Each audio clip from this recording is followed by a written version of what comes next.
Sharon? I'm Sharon Fuchs. I'm on the Land Use and Transportation Committee. I am masked because I was exposed to COVID on Monday, and I am, per CDC guidelines, trying to protect my family.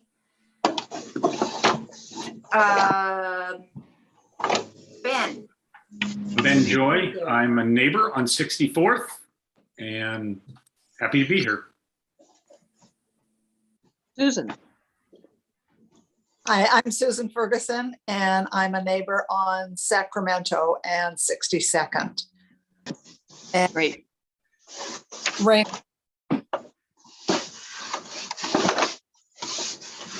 Raymond, you want to introduce yourself? Oh, sure. Neighborhood resident. I've been working with the committee since January, advocating for street and sidewalk improvements on those streets leading to our two neighborhood parks. Very good. Aaron? Introduce Good evening, yourself. everybody. My name is Aaron Zoller. I'm a neighbor who lives on Northeast 60th, just south of Sacramento. Great, thank you. Scott Cohen's here. Scott, you want to introduce yourself?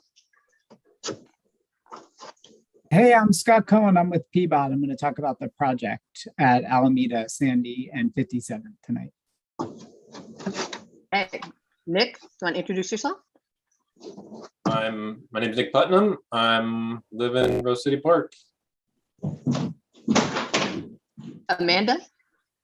Hi, I'm Amanda Petretti. I live in Rose City Park at Northeast 60th and Sacramento-ish, across the street from Aaron. Long time no see. Good to see you again. Yeah, you as well. Tim S. Hi. I'm sitting here with my phone in my lap and watching on the TV. I'm Tim Spofford. I'm a neighbor. I'm at 54th and Siskiyou. Okay. Gail Vanderhoof. Hi, I'm a neighbor and I live at 62nd and Brazee, and we've only lived here 6 months, but I'm very concerned about the agenda for this evening's meeting. Thank you. Okay. Then we have Diana. Diana, do you have your ears on? Okay, then we'll go to Jules Fedota. Hi there, my name's Jules. I live on 55th and Alameda. Very good. Nice to have you. Thank you. Gail, are you on yet? Not, we'll go to Diana. Diana, you want to introduce yourself? No. Denise George. Would you like to introduce yourself? I see Eileen's there. Eileen, do you want to introduce yourself? Yeah, my name's Eileen Dolan and I'm on Northeast 54th and down the street from Tim. Okay, great. Zachary, are you available? Here. Yeah, go ahead. So then Hey folks, I'm here. Kids are kind of going in and out of bed. I'm gonna do my best to be present right now. Good to see everybody. I live down by Rose City Park. Great to have you. Zachary is also a member of our Land Use and Transportation Committee. Who else do we have? Mark B. Are you able to speak and introduce yourself? Yes, certainly. Hi, Mark Bastash. I'm on 48th and Klickitat. Thank you. Very good. And we haven't heard from Bob. Are you there, Bob? You want to introduce yourself? Yes, my name is Bob. Live on 52nd Alameda. Very good. Thank you. And Jeff Wright? I don't think I've called on you yet. I hope you can hear me. I'm sort of in transit and doing other things. My name is Jeff Wright. I'm a 30-year member of living in Rose City Park. I've been involved in a number of community activities, chair of the board of the Hollywood Farmers Market, and I thought you would be at the Head Start building, which is right next to the next to the community garden, which I'm the volunteer chair for. So I'm just an interested party and would like to just hear what's happening, and I'm delighted to be here. Thank you. Thank you, Jeff. Eileen, Denise George, Diana, Gail Vandervoof, any of you have your ears on? You want to introduce yourself? I already introduced myself, and sorry. It's all right. And my next door neighbor is Denise George, and she's on, but she's unable to speak because she's on 2 other Zoom calls. Oh, got it. Excellent. Okay. Well, at this point, I want to thank you for joining us. And I'll just go over the agenda very quickly. After the welcoming, we have for church members, they felt, I'm sorry. Okay. Anyway, the agenda for tonight, after we go through the communications protocols, we'll look at agenda revisions, minutes, and then go to new business, which includes news from committee members, Alameda and Northeast 57th. That's with Scott Cohen as a presenter. Then we have Slow Streets, which is 64th and Brazee. After that is the unimproved streets. That is Raymond and Kelly have been working on that issue, and that's actually the sidewalks. And then updates on sightlines, Broadway and 47th is one of the questions. Rose City Park Golf Course event that's coming up at the end of July, and then check-in. Are there any changes or additions to the agenda at this point? I would like to move the 64th and Brazee up to the top because of Scott Cohen being here, so he can hear that. And then the next one, I think he's presenting on the Alameda, perhaps that immediately next, if it's not already like that. So we already have that as the first 2 items of business. Great. Yeah, perfect. You do. I'm multitasking here myself. Okay. All right. Okay. Keep it there. All right. At this point, I'd like to go ahead and if I can share my screen. Just a sec. Okay. Now. Okay. Sharing screen. This is one of the items that we do at the very beginning is our land acknowledgement statement. I welcome anyone else that wants to help me read this. Ben, are you up for some reading? Sure. Let me see if I can do it without hacking. Allergies are getting to me, and I'll try. Okay. This is the land acknowledgement statement. Yep. As a neighborhood, we acknowledge the unceded land we occupy and its original inhabitants, including the Multnomah, Wasco, Cowlitz, Calumet, Clackamas, Bandishinooks, Tualatin, Kalalupi, Molalla, and other tribes who made their homes along the Columbia River, currently united as the Confederate Tribes of the Grand Ronde. The community includes over 30 tribes and bands from Western Oregon, Northern California, Southwestern Washington. And we acknowledge that this land was seized through coercion, dishonesty, and brutality. We acknowledge the violent history of Euro-American settlement that sought to extinguish indigenous life for this land. We recognize the enduring influence of that history on our region and nearly 70,000 Native people destined from over 380 tribes living here today. Many of the major roads of Rose City Park neighborhood connected Chinook villages between 3 rivers, which white colonizers named the Columbia, the Willamette, and the Sandy, instead honoring their older names, such as, this one's going to be tough, Nichiwana, Great River for the largest of the 3. Mission statement, Rose City Park Neighborhood Association works to build a safe, equitable, and healthy environment for all neighbors, present and future. Thank you very much. Then we have the neighborhood agreements, and this is outlines how we ask people to work in creating dialogue with one another, even though there may be a lot of conflict that comes up. It's how to deal with that. I'll read through this. It was adopted in June 2021 by the Neighborhood Association Board. We will take collective and individual ownership. We will center and prioritize the most marginalized voices.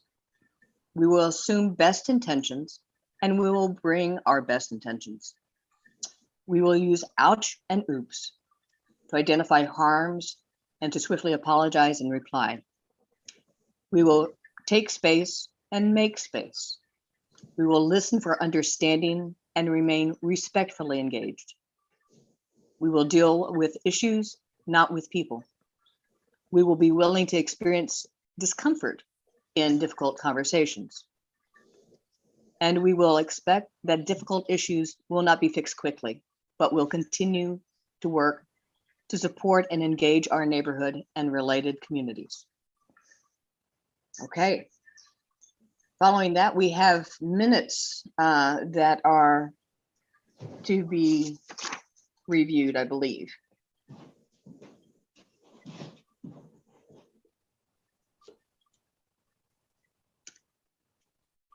Oh, Kelly, you had written in here communication protocols and ground rules. I think we could postpone that Okay, if you want to. I just wanted to, after the last land use meeting, if you wanted to say anything about the ground rules for tonight's meeting, you have the floor.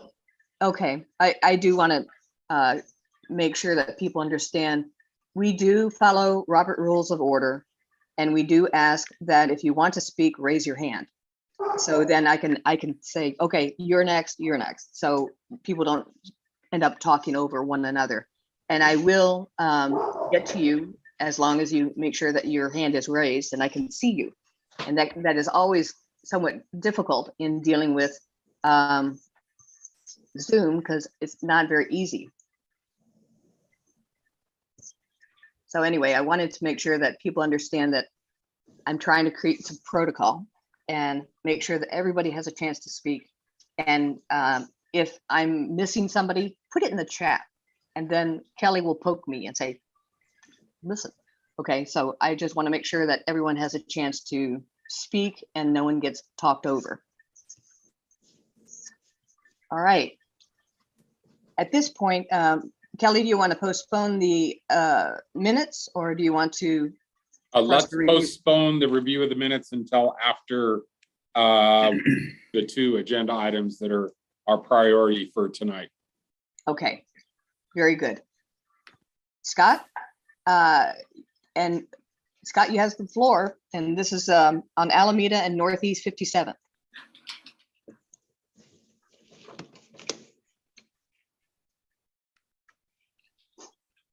Okay, thanks, folks. Can you see the presentation over there?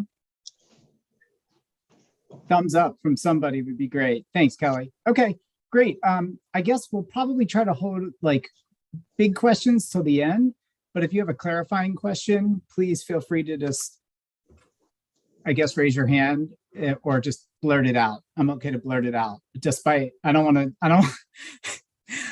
mean, raise your hand. I just won't be able to see their hands, Tamara. That's the only thing I'm concerned about. I only have about, I think, 12 or 13 slides, and I'm going to try to go through them relatively quickly. I just want to start off by saying that, this has a multiple benefits the way that we see it from a traffic and transportation standpoint.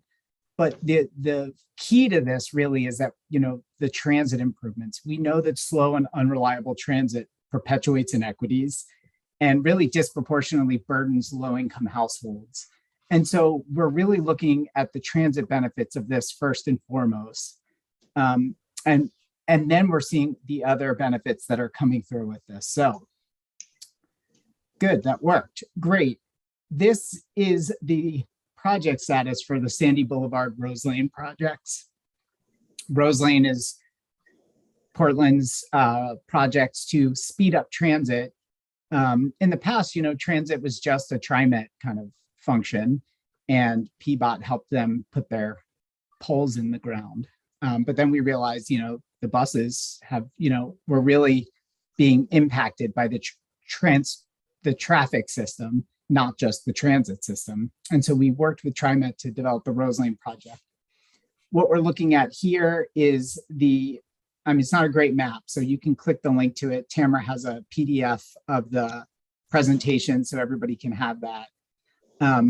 But most of the projects on the Sandy Corridor are either done, if you can see in the far east in the top corner of the screen, or are really just still in planning and are going to go through a lot more project development.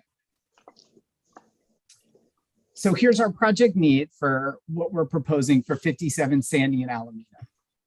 What we're seeing is that because the complexity of this intersection, we're not able to give as much green signal time to Sandy and 57, the two main streets where we have the bus lines.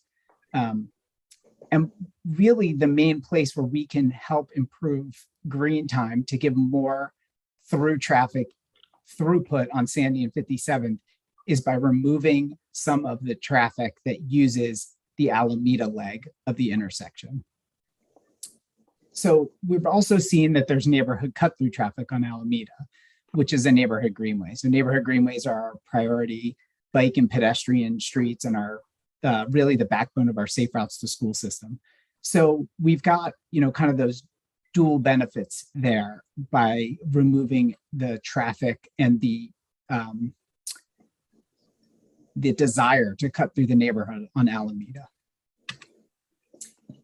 This is from pre-pandemic, but you can see in the circles there, essentially the red is just showing the delay. So we're seeing the delay westbound in the morning at 57th, and we're seeing the delay eastbound at 57th on Sandy in the bottom one, and not as much delay in the midday. And then the reason why we're looking at Alameda from a neighborhood greenway perspective, so we're looking at Alameda from a transit perspective because of what it can do for Sandy and 57th, but we're looking at Alameda from a greenway perspective because it's one of the 6 corridors that City Council directed PBOT to address in the adopted plan, the Neighborhood Greenway Assessment Report, and that was from 2015. And the reason why Alameda was one of the 6 was because it was one of the corridors that had the combination of both the highest amount of speeds and traffic volumes combined. Another big reason, I think probably the reason for that, is that Alameda doesn't really have any traffic calming from 41st all the way to the terminus of it at 67th. It does have some traffic calming from 41st to Fremont. So here's the project outline. We're proposing a pilot project using temporary materials. And essentially what we would do is make Alameda one-way westbound for cars from 56 to 57. You'd still be able to access the signal if you were bicycling, or if you're walking, you can still cross that leg of the intersection northbound and then cross east and west at 57th. So like I said, we think this is gonna, we know this is gonna add more green time to Sandy and 57th and improve both transit and traffic operations on those 2 streets and reduce that cut through traffic on Alameda. And we're very aware, both from our last presentation here and just from our experience doing these kind of projects, that one of the biggest concerns when we do these traffic operations changes are the impacts on the other streets in the neighborhood. So we've been collecting data and feedback from people about places where to collect data in order to assess how this pilot project impacts the neighborhood. These are the main places that we were looking at potential diversion routes. We've actually added some additional traffic counts from these places, but Stanton, 56, 54th, and Wisteria were the main places where we were looking for places where we would see additional traffic impacts. And this is the first round of data that we've collected. Like I said, we've added a couple of locations on here. We added one at 51st. And so what we're seeing is in this data, and I don't want to go through this in too much detail, but this is kind of our baseline data. This is telling us how things are looking right now. So the VPD stands for vehicles per day. And then the arrow is showing which direction those vehicles are going per day. And then the speeds are the 85th percentile speeds. That's the speed that our traffic engineers use to essentially look at how the street is operating. And what it means is that 85% of the cars measured over that traffic count were going that speed or less. So on Alameda in 2019, for example, this count right here, we saw 1,350 vehicles going eastbound. And they were 85% of those cars were going 27 miles per hour or less, which means some cars were going more than that. But that doesn't mean that all the cars, it doesn't mean it's an average speed or that, you know, every car was going 27 miles an hour. We do have updated counts on Alameda closer to the where the change would take place. We've got 56, Stanton. We do have turning movement counts here at 57th and Stanton, although they're not in this diagram. We also have them here at 54th and Sandy. That's what this is showing, are the kind of the turn movements that happen during those peak periods there. Okay. So how do we approach these types of projects? The first thing we do is what I just showed you. We collect data around the street operations, like speeds and volumes. We engage community on improvement proposals and adjust both the project itself and also our data collection based on that feedback. We employ low-cost materials so we can adjust pretty easily. And then we collect post-construction data and come back and make sure we let community know what impacts the traffic data shows and what we're planning on doing as next steps. This is looking at, I'm going to skip this one for now. This is just kind of showing where we were seeing the traffic increase on Alameda earlier, pre-pandemic. But really what we were seeing is this location here at Wisteria. We just saw a significant increase, you know, went from about 600 cars a day to 1,400 cars a day. So really this is kind of like the place where people are coming up and then accessing the corridor. So I showed that because I wanted to tell you what the data is telling us from the Alameda neighborhood greenway perspective. So this is as a priority safe route to school and a bike and pedestrian route. We're seeing Alameda experiencing high traffic volumes. So in the peak hour, up to 280 cars. And we want to remove that incentive to cut through the neighborhood. We're seeing high traffic speeds. As I said before, 85% of the cars recorded were going 27. And we saw 100 vehicles that were going more than 30. So that's a place where we'll need speed bumps to address that kind of issue. Alameda is a really popular pedestrian and bicycle route. When we had less traffic earlier in the pandemic, we saw over 400 people bicycling on the street in one day. We don't have pedestrian counts, but from my observations, there's a lot of people out there walking too. So reducing those speeds and volumes to make the crossing safer and improving the crossings at busy intersections are the big benefit for people that are biking and walking on the corridor.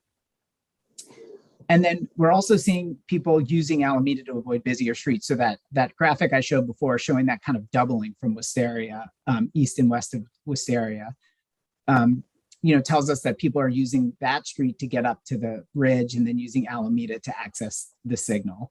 And so if we can remove that incentive to cut through the neighborhood and provide better operations on streets like Sandy and 57th, then we can really help kind of have a double win by getting people off the neighborhood streets and onto the collector streets like Sandy and 57 to make their out of neighborhood travels or through neighborhood travels. So this is just a summary of the public engagement we've done. I don't need to go through this, but I just wanted to let everybody know we have done a lot of engagement in the neighborhood around this proposal, starting with an online open house to get feedback and then presentations to the neighborhood association and the district coalition, as well as two mailed project postcards over the last few months, one advertising this meeting. Here's our timeline. We're past this one. That was the preliminary design. We're past this one. This was our data collection and finalizing the design.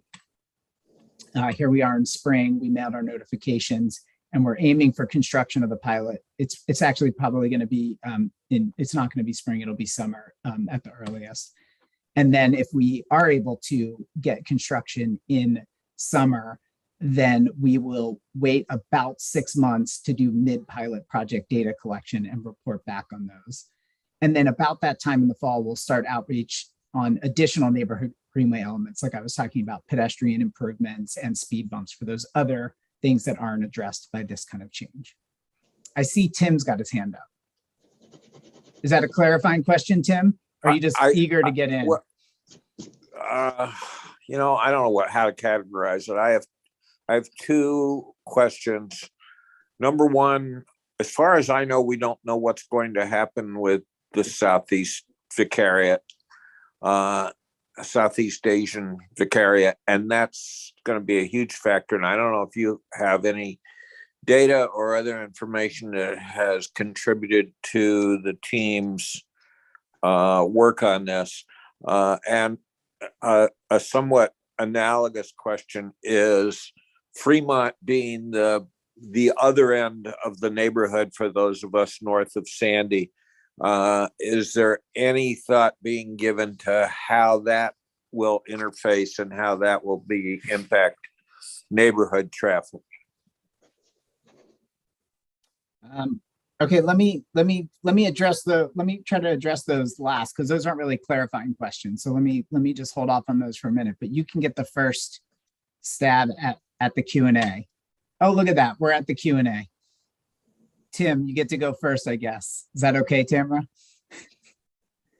Okay. Well, I don't know anything about what's happening in the Vicariate except for what Tamara and some of our transportation planners have told me. I don't think this will have an impact on this pilot project, but it could have an impact on traffic operations when they come in for their development. And that will be part of their development review process, where they'll have to do traffic studies or impact studies, depending on what kind of development they are requesting. So it really depends on the land use process. As far as Fremont, I don't see this having too much of an impact on Fremont. I mean, I could see there potentially being more people choosing to use Fremont as opposed to using Alameda. But that would be what we would expect, or would hope, is that if people are needing to go east-west, they would be using Sandy or Fremont. Those are the streets appropriate to get if you're moving through or out of the neighborhood, you should be on those streets. I am mainly concerned about cut-through traffic to and from Fremont. It seems to me, I have no training in this area, it's just as a neighbor. Seems to me that cut-through traffic to be problematic would mostly have to be southbound from Fremont. And I can't see how this would have much of an impact on that. If anything, it might have a calming effect. Well, those are my only questions. Thank you very much. Yep, no problem. Aaron? I believe Aaron's next. Thank you. So, you know, you're putting all of this traffic volume onto 57th, but we in Rose City Park neighborhood have a long-standing issue that's even had PBOT putting traffic measurement devices on Northeast 60th, because there's all of these streets that are unofficial cut-throughs from Sandy to Halsey, right? Unofficial north-south transit streets, including Northeast 60th. Designated residential, just like any other residential street, in the Rose City Park neighborhood, but just a unacceptably high volume and traffic speed. So the reality is, I mean, this plan sounds great. As a cyclist and a pedestrian, I love the idea, but I am concerned Google Maps is going to direct people onto Northeast 60th and all these other streets, and really nothing has been done at this point to put in any kind of diversion to make Halsey, make any of those streets, less attractive. I know there are some measures that are part of the Northeast 60th, the 60th Avenue Max Station, that whole improvement process. But I mean, it's been years. We just really haven't seen anything. So I want to register that concern. Sure. Aaron, can you tell me 60th, where on 60th do you have concerns, like between Fremont and Sandy? Between Sandy, no, we're talking about south. And I'm sure you could express this on any street feeding off of Sandy going north or south. So yes, okay, to Sandy, but I'm talking specifically about people pulling off of Sandy, heading south on Northeast 60th, continuing to head south on Northeast 60th until they get to Halsey, crossing Sacramento that has, school kids and the Parkway traffic. That's really what I'm specifically talking about. So okay, great. I appreciate it. I will make sure that we get 60th and make sure we have data on 60th south of Sandy as a we do have some data, but it's pretty far south of Sandy. So I want to make sure that we capture that before the project. So I'll put something in there.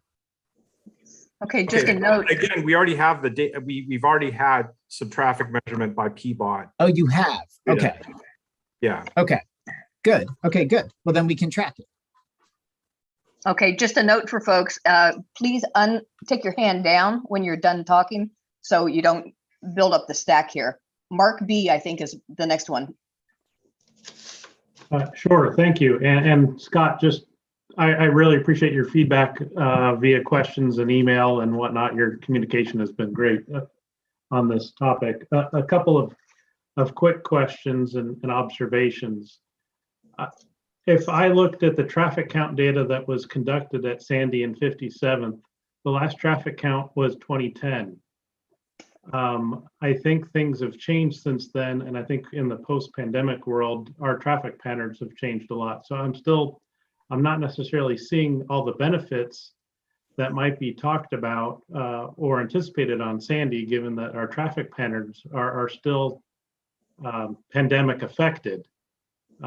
I did an unofficial 15-minute observation this afternoon at PM peak, and there was very few interactions with cars on 57th accessing that, or on Alameda accessing that intersection. And when they were there, they were actually accompanied by bicycles. So if you're going to maintain that bicycle access, that single movement is still going to be required, and allowing traffic wouldn't be an additional impact to the signal. Now, if you're going to eliminate bicycle traffic, that's a different operational consideration. But my understanding is you're really only going to be impacting vehicle traffic, or that was the goal. And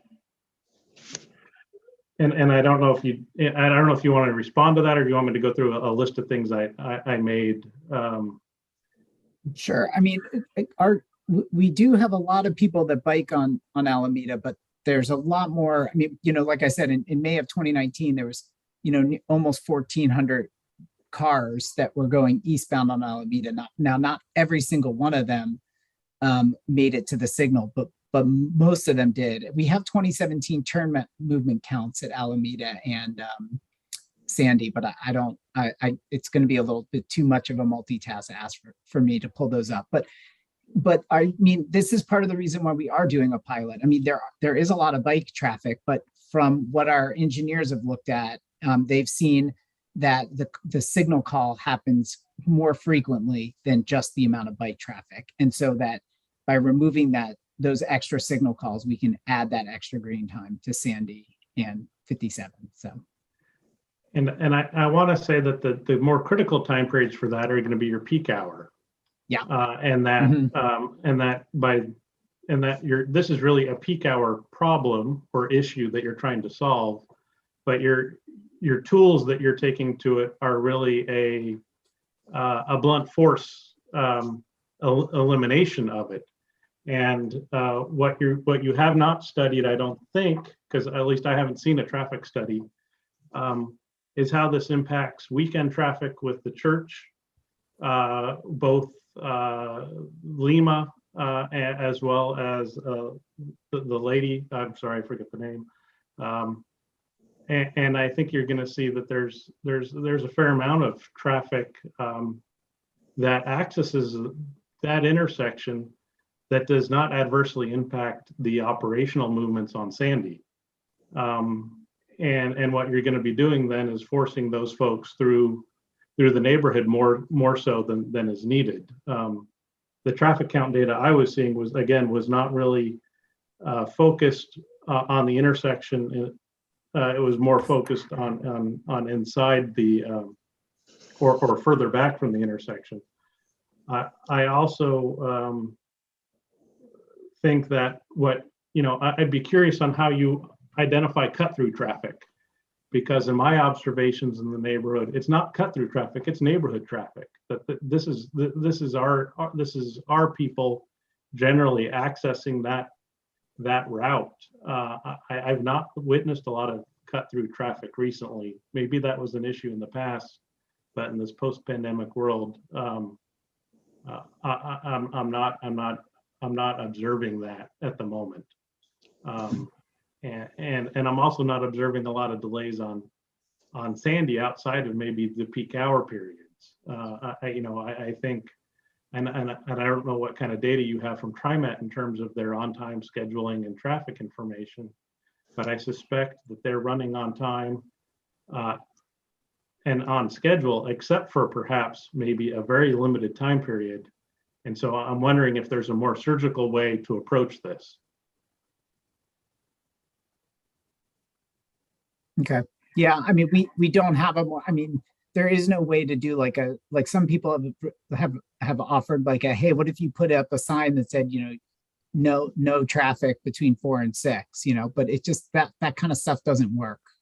People just ignore it. So we don't have, unfortunately, the ability to just kind of say like, you can't come here between 7 and 9 a.m. and 4 and 6 p.m., but the rest of the time you can. If we could, I think that would work really well for transit. It wouldn't benefit the Greenway, but it would work well for transit operations at those peak times. But again, by making 57th and Sandy work better, and having that means that we can remove the traffic from the Greenway and make the transit and traffic operations work better. So we see this as, again, as several wins: win for the Greenway, and a win for traffic, and a win for transit on the major corridors. I'm concerned that all that is pre-pandemic. Mm-hmm. Yeah, we're not. I don't think we have the problem that you think we have, and I don't think we're going back to the traffic volumes that we were. So, I mean, if this was a problem, this would be an interesting pilot study, but I don't think now would necessarily be the right time to test it. Mm-hmm. I would suggest that you would need to delay 2 to 5 years, or whenever we get out of this pandemic traffic lull. I also think that if you are in agreement that this is really only a peak hour issue, then you can adjust how the signals work on peak hour, and you could have right turn only on peak hour. And I think quickly people will be dissuaded. I know you've told me that, but it just doesn't work to say peak hour right turn only. People just ignore it because they get the signal. So once they get, you'd have a right turn, you'd have a right arrow, right? They can't.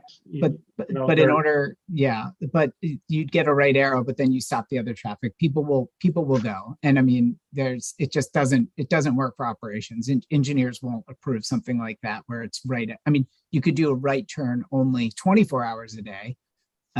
But that doesn't change the issue. Then we still end up getting a signal, and you don't get any benefit. And then also you don't get the benefit of getting better operations on 57th and Sandy. So now you've taken away the access, and you've not made 57th and Sandy any better. So it just people just don't behave like that. I wish they did. If they did, we could do more things like just putting up signs and things, and people would follow the signs, but they just don't. Okay, I don't understand. I'm not a traffic engineer, and I don't understand. And I know that there are signaling requirements and whatnot.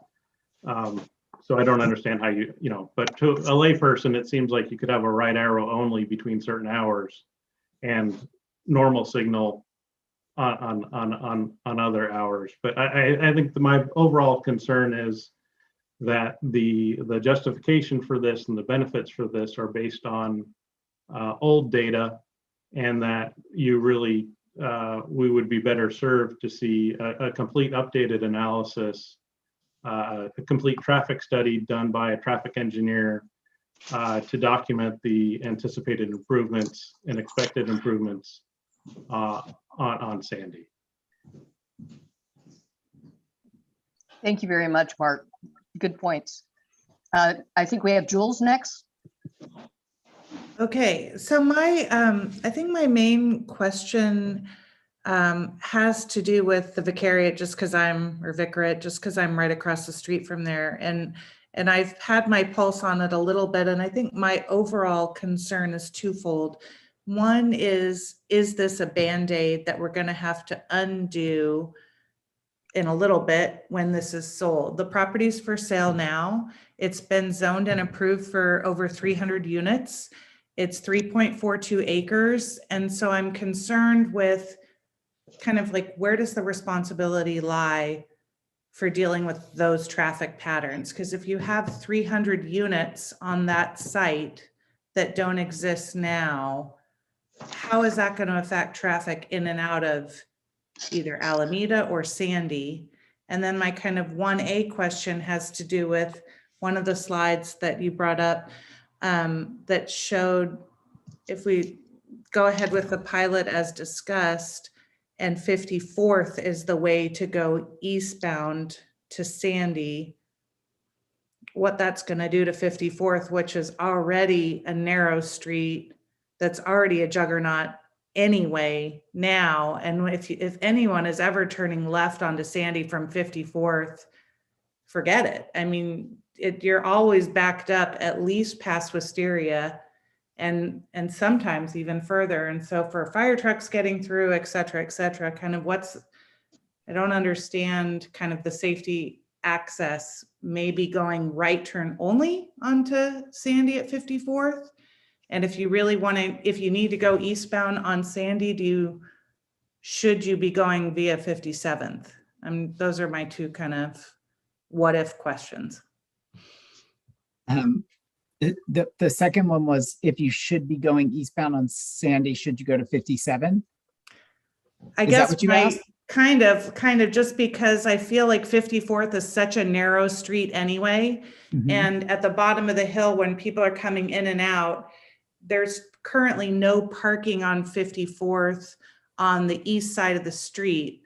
But during the day when Dews is open, all that goes out the window, and there's trucks, parked up and down on the east side anyway. So You're kind of running a labyrinth anyway to go from Sandy to Alameda during the day.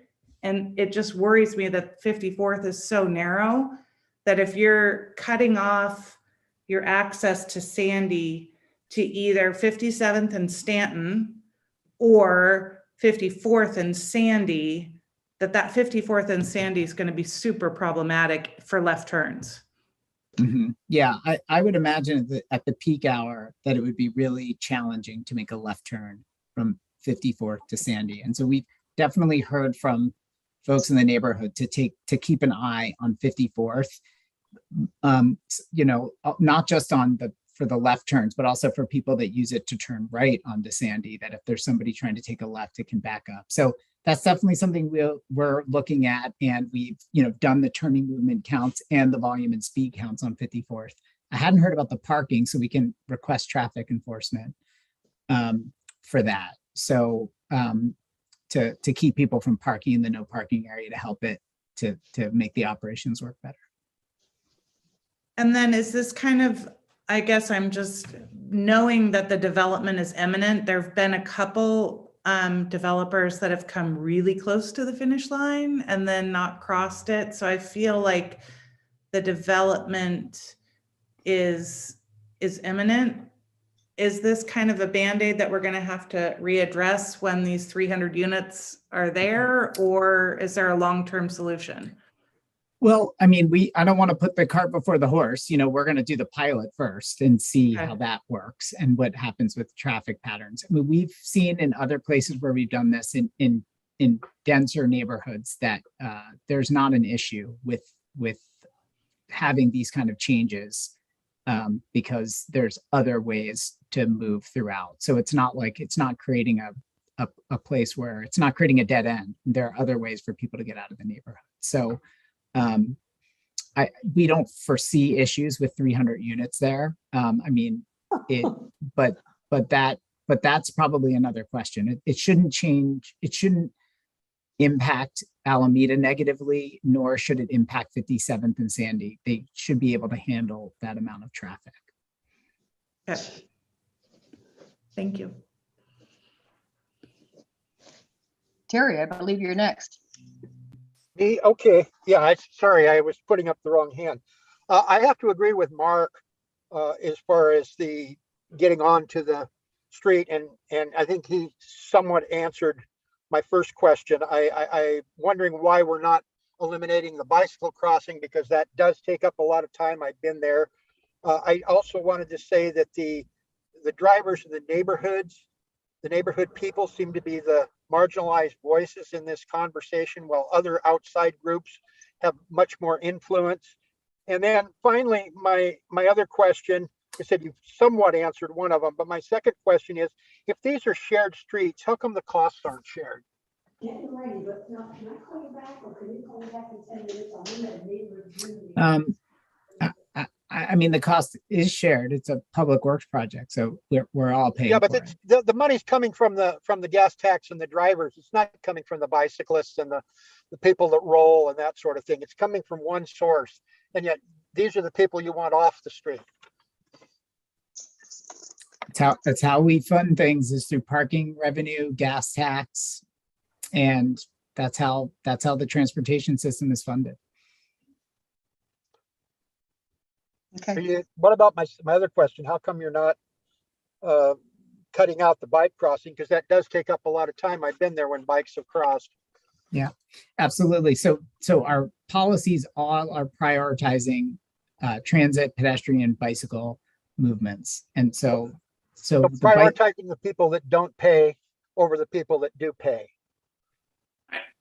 I'm trying to raise my hand and I can't figure out how to do it. Terry, I ride bottom. bikes and I drive cars. So I do pay and I ride bikes. We do both. It's not A or B. But not everybody's A or B. Some are just B and some are just A. Yeah. Okay. Yeah. Yep. Anyway, Let's I'm not done. argue Thank here. you. Okay. I had to follow up on Tim's comment. He had mentioned, why don't you just increase the travel throughput during peak hours on Sandy to resolve the issue of the shown red of congestion during those peak hours? And that would take care of the issue and just slow down, the access points or that come in at, from, let's say, Alameda and 57th during those peak hours, just to address the issue. It's not a problem all the time, obviously. And the question also I had was regarding, you said it was like 51st is where the trips started picking up on Alameda. Yeah, Wisteria. Okay, why? The question is why? And to get to the signal. So people are coming up from 47th, going up Wisteria to get to the signal at Alameda. I mean, I don't know if they're coming up from the signal at 47th, but they're, what I can say is that east and west of Wisteria, where it comes in, there was a doubling of traffic. So there is traffic coming up from Wisteria. Could you actually delve in and find out some of those trip counts on those side streets to find out, is there a way to change that instead of shutting down the eastbound on Alameda? Well, it's much when you remove the reason why they want to get to the place, then you shut down all those trips through the neighborhood too. So if we tried to cut off Wisteria and just say you can't access Alameda, then they can go up 48th, or they could go over to Wisteria to 54. So it's much easier to stop it at the end than it is the beginning, because it removes the incentive to make the trip. Hey, I think I can answer some of that question a little bit, why that happens, if you don't mind, really quickly.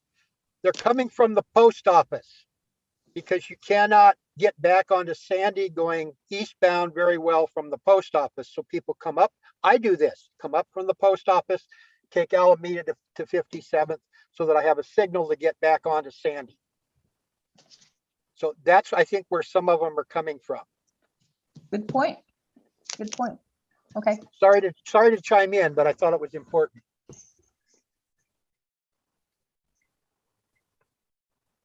And you then have a half signal at the post office. And then Tamara, on the Sandy throughput, it's my understanding, although I'm not a signal engineer, that we are already have given Sandy and 57th as much green time as they can have.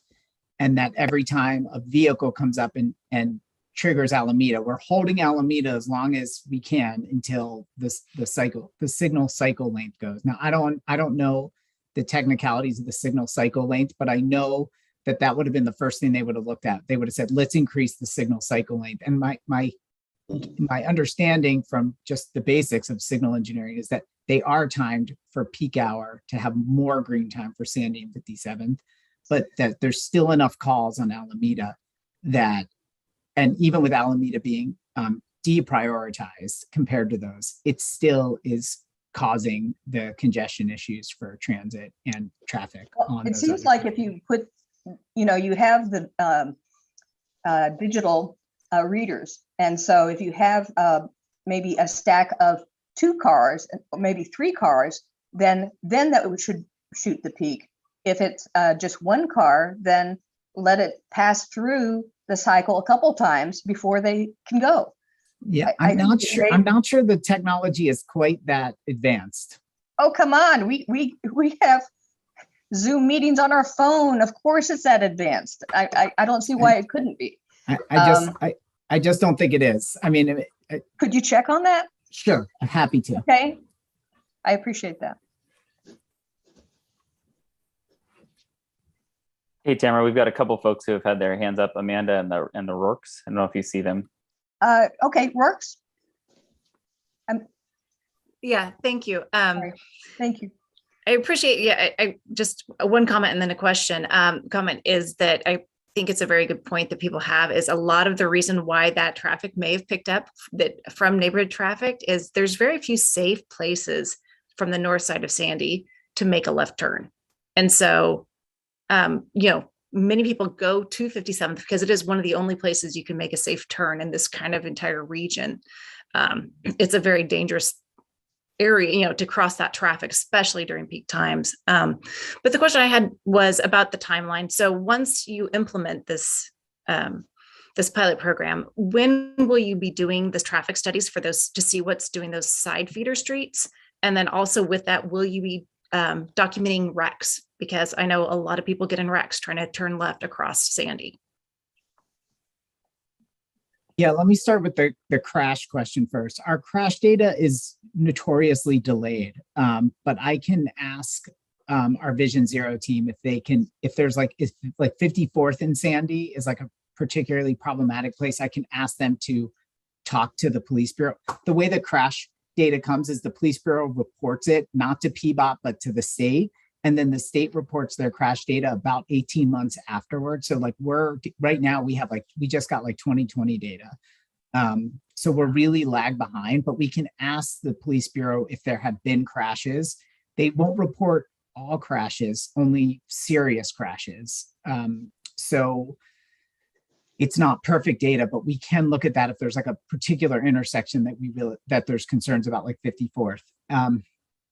The other question about the data, we prefer to wait for a whole year after a change like this, but we're not going to wait that long because we know this is a particularly an intersection of a lot of interest to the neighborhood. So we're going to do it probably around 6 months. I'd like to, if my timeline goes perfectly, which as we know in public works, it always does. So I'm sure it'll be just fine. We'd like to have this installed around July 1st and then do the data collection around December 1st, which is basically when we did this. A lot of this baseline data was right around December. So then that would give us a year from like the exact same time of year. And it would be a year from when we did baseline with a change about 6 months. We would still probably do another data collection 6 months later to give us like a year over change, which frankly, it usually takes people about a year to shake out in their traffic patterns, not as individuals, but as a traffic system. It usually takes about a year for things to change. So probably, July installation, if all goes well, December data collection, and then another data collection in like June or July. And so that's like 2023 we're talking about, but there would be reporting back on that mid pilot project data collection in December. That's great. Thank you. And then with that, if you guys are requesting for the accidents, at those intersections, if it could also go down to the post office, because again, that's another one that others are making the point that people would have to just jet across there. And if they no longer have 57th, they don't try to jet out at 54th, they're going to be coming out, in one of those other areas. So, it's just kind of been pushing a lot more of that dangerous crossing up and down Sandy. Okay. Yeah. Is 50 at the place where people are making turns? They're not though at 50th, right? Because it doesn't really cut. They're heading up Wisteria to go to Alameda and go out at 57th to get a light so they don't get hit. That's the post office. Right. That's why I was asking. Yeah. Okay. All right. Amanda, did you have your hand back up? Yeah, thanks. Hi, everybody. Scott, thanks. I know this is a lot and I appreciate your description of everything. I wanted to just endorse the comments. I have a couple things, but endorse the comments about the 54th and Sandy. I think that is a really big concern. And one thing that wasn't mentioned is that there's a pedestrian crossing there that is kind of like an odd mid-block kind of condition. So cars are not looking for people there. And I know that when I cross that with my kid, it's like frightening as it is. And the idea of people trying to make a turn and trying to, look as a driver and balance all the different movements and trying to jet across to make a turn on Sandy, like they're just not going to see pedestrians. And I think I almost feel like there needs to be a light there. Like if the eastbound movement is stopped on Alameda. And I just want to emphasize that I think that is really a big concern.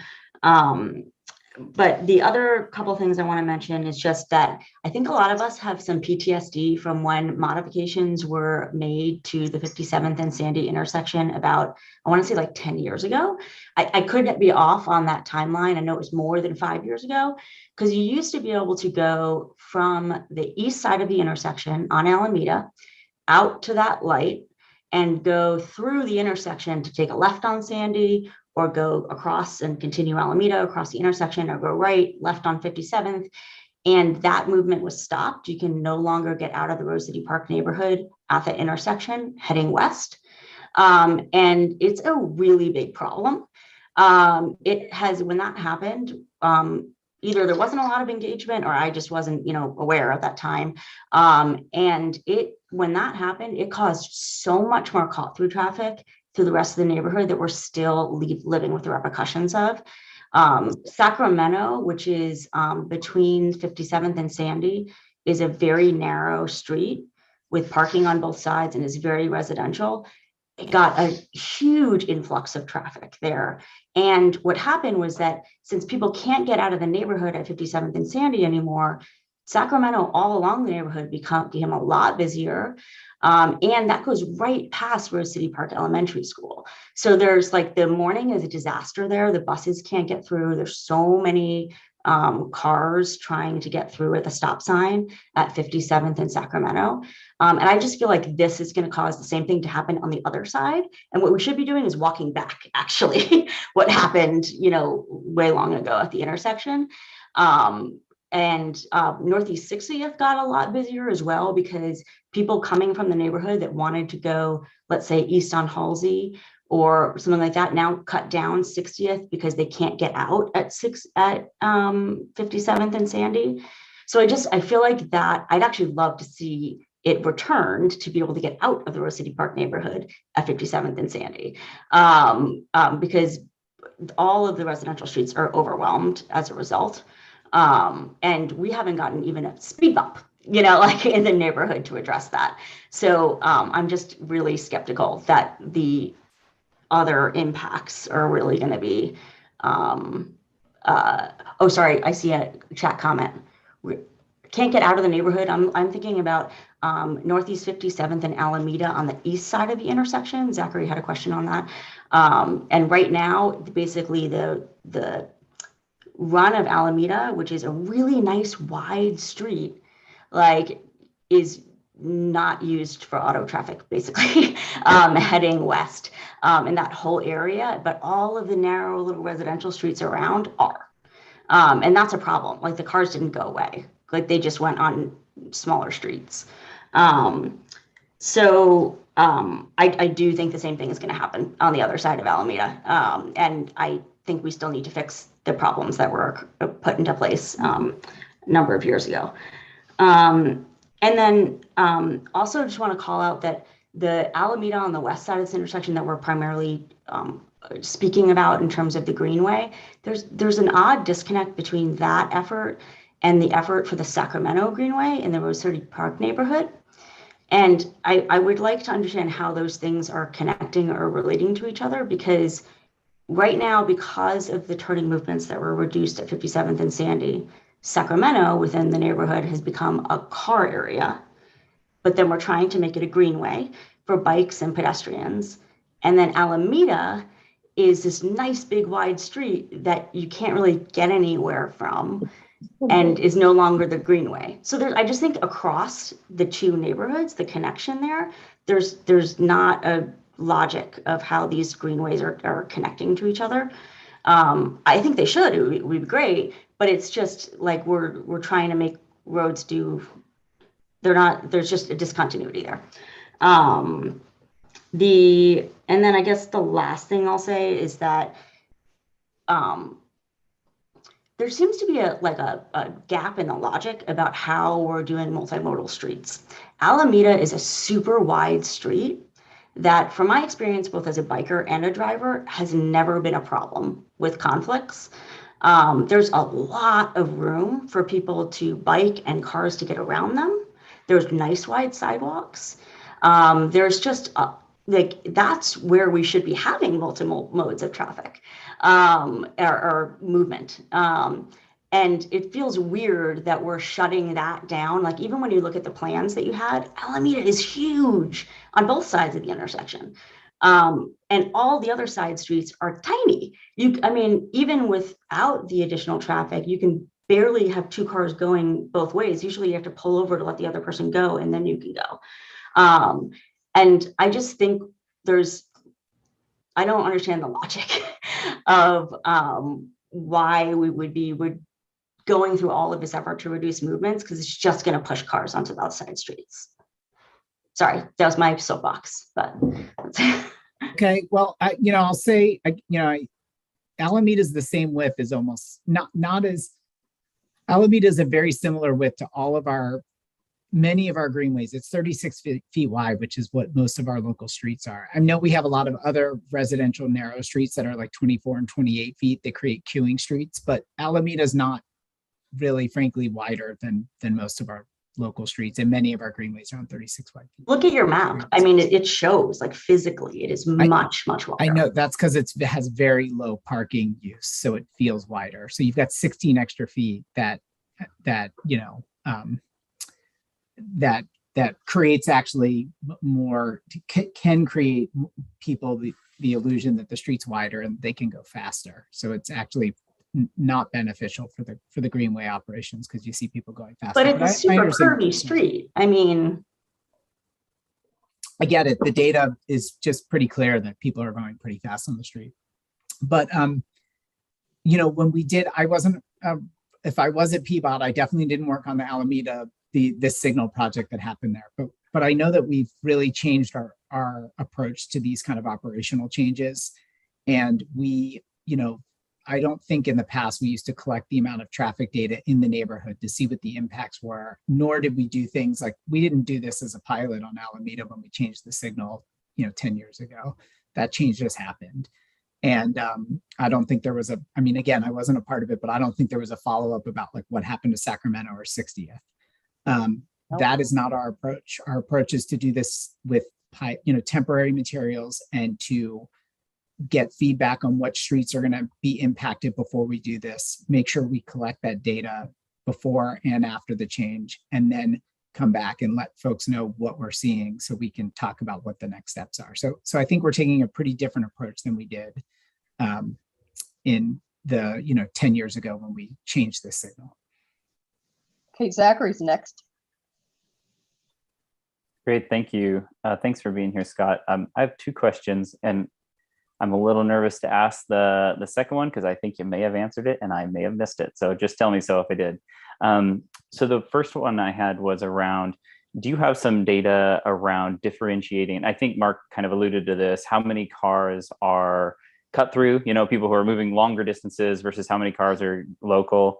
And so when you take the incentive away to do cut through, do you have like a number count of vehicles that you're expecting to reduce off of the Alameda Greenway? So that's the first question. And the second one is kind of a corollary to that, which is, have you identified the actual metrics around what would be considered success? Like, I'm assuming there's multiple ones. There's probably some that you probably don't even know now. There's unintended consequences. So I understand it's a little bit of a fraught question, but I'm sure that internally you've probably got some of those metrics in mind. So if you could talk about that. And then I realize there's one more.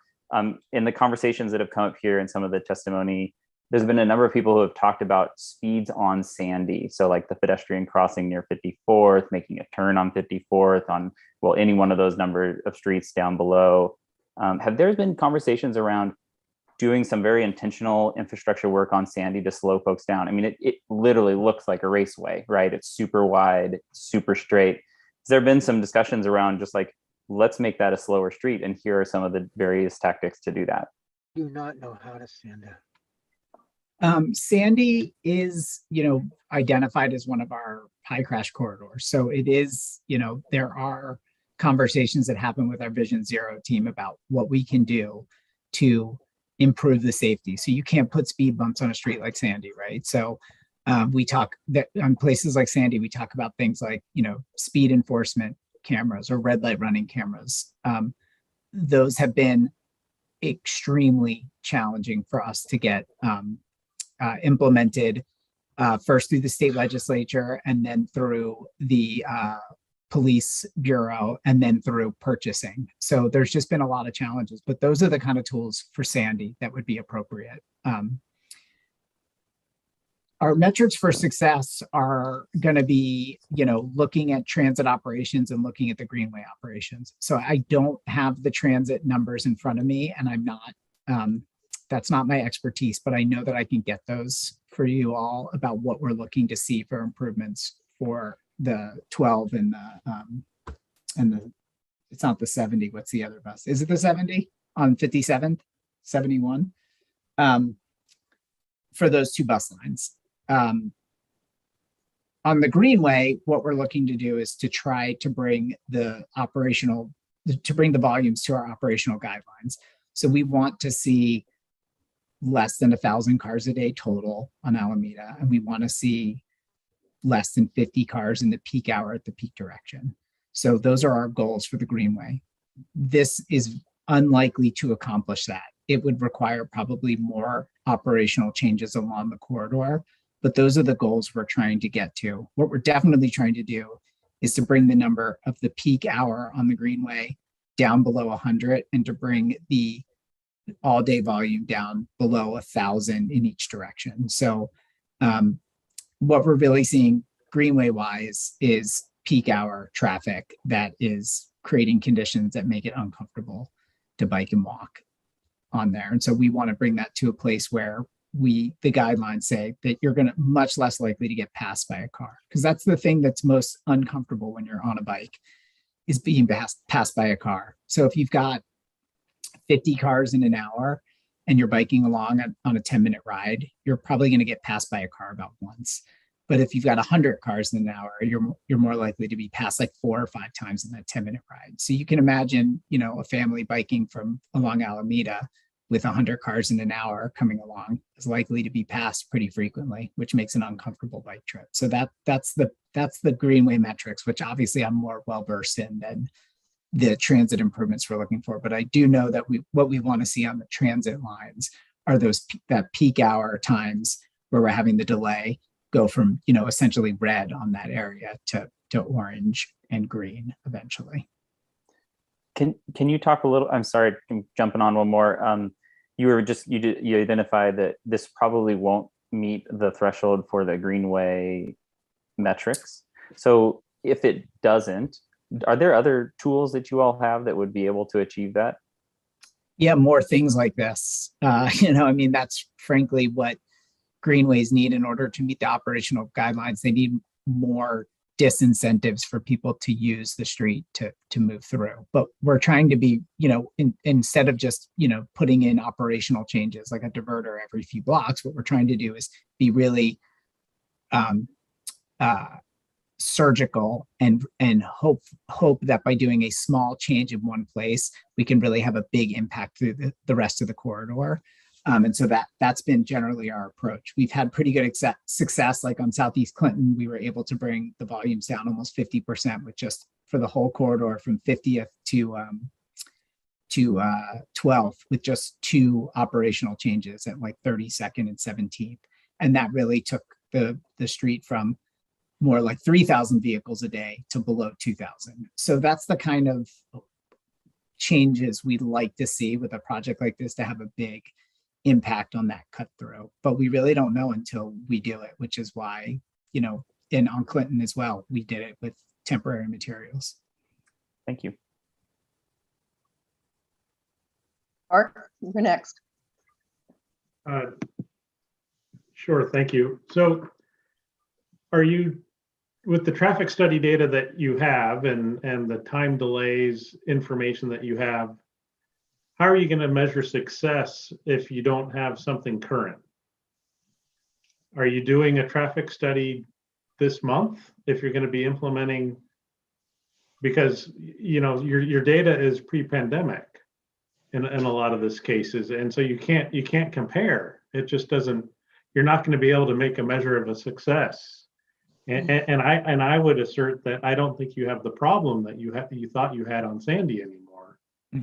And so I don't know, frankly, I don't know that this is worth the time and effort at this point in time is my real concern, is that, given how traffic volumes have evolved and are kind of, and basically everybody's work life has changed, I think you're potentially solving a problem that doesn't really exist. And I think some of your most recent traffic counts kind of proved a lot of that, because the volumes were quite low. Are you going to commit to doing a current traffic study to kind of justify this so that you have a reasonable metric? Yeah, we do. We do have the current transit data right now. I mean, we have that data. I just don't have it at my fingertips. So we know how the line 70 and the 12 are operating right now. Okay, because they don't have the same delays that they did in 2019. Same way that the Alameda doesn't have as much cut through traffic as it did in 2019. What we saw in certain parts of town is we saw traffic crater and then bounce back really quickly. And inner parts of the city have gone crater and then kind of slowly come up, but they continue to creep up and up. So I think even if we took traffic, I mean, we know that from when I talked to our transit coordinator, transit delays are higher now than they were a year ago. And I think if we took traffic counts again on Alameda, they would be higher even than they were in December. We just continue. I mean, we saw more people biking almost than driving on Alameda in 2020. And that's definitely not the case now. So it's starting to move back to the way it was. And we don't think it makes any sense to wait until the problem is acute again, like it was in 2019, and is causing all these issues before we come back. We're really not seeing any things elsewhere in the city or in the rest of the country that's saying that these problems are going to go away, and that there has been a change in people's work commutes, but that we're still seeing as much traffic on the streets, and that it's going to continue to grow. And so we don't want to wait till the problem gets bad again before we do something. And especially with what we're seeing as it's building, we think now is definitely the right time. It's not the right time in 2 to 5 years. So are you able to do a traffic study now, at least on the traffic movements on Sandy and Alameda and 57th? Because the data that I was seeing posted was several years old. And I think you would, if you're trying to improve those movements or timing, that would, you know, putting out the sensors and doing the study now, so you have something to compare 6 months later, if that's what you're going to do. I mean, because otherwise, what are you comparing? Well, Mark, so the main things we're looking to look at traffic operations on 57th and Sandy are the transit times. So we have that data, and then you get that from TriMet real time. Mm-hmm. Well, real time, I don't think we get it real time. Not real time, but I mean, you get it from their delays. I mean, they have that all that data, and then we have all the counts that we just did in December on Alameda and 54th and 56th and Stanton and 51st. So that's the data that we're going to rely on to look at how the change impacts the neighborhood in those places. We'll use the bus transit times to see how it's impacting Sandy and 57th. Those are our metrics. And then do you compare off-peak to and peak as well? Because obviously there's probably going to be no change in peak and off-peak. We look at both. Okay. Yeah. And then I guess so that's good to hear, and I think it's going to be of interest to see how, you know, if it is a dramatic improvement or if it's de minimis. Mm-hmm. Right. And so we'll have to see. There's obviously a lot of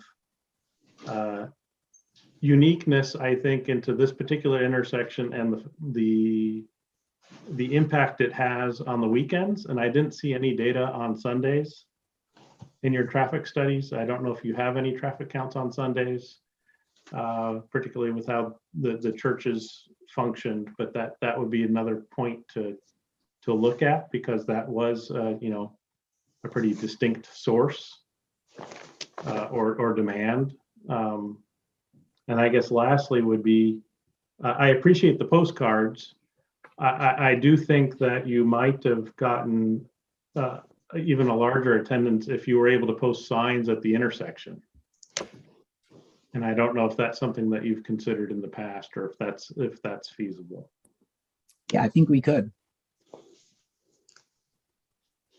Because, you know, those who don't necessarily read all the mail but would see the note would then be aware if there's a change and there's an opportunity to provide feedback. And I don't know how actionable this feedback is. Is the project moving forward and the decision was made, or how do you react to the feedback, and what is the decision-making process?